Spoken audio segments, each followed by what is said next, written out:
তৈরি করেছি LPG detector. এখানে এখন যদি আমাদের বাড়িতে এলপিজি গ্যাস যেটা রান্না হয় ওটা যদি লিক করে ওখান থেকে কিন্তু অগ্নিকাণ্ড হতে পারে।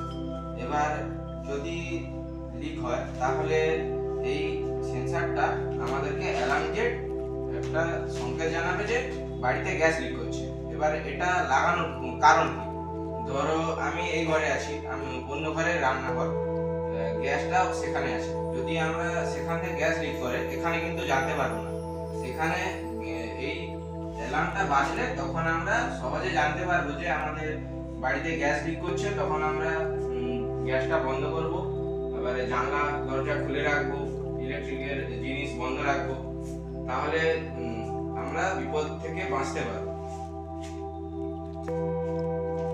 এবারে আমরা এখানে ব্যবহার করেছি এই MQ3 সেন্সর আর এলইডি বাজার আর একটা আরডিনো ইউনো। এবার এখন আমাদের কাছে এলপিজি নেই বলে আমরা দেখাতে পাচ্ছি না এটা কিভাবে কাজ করে।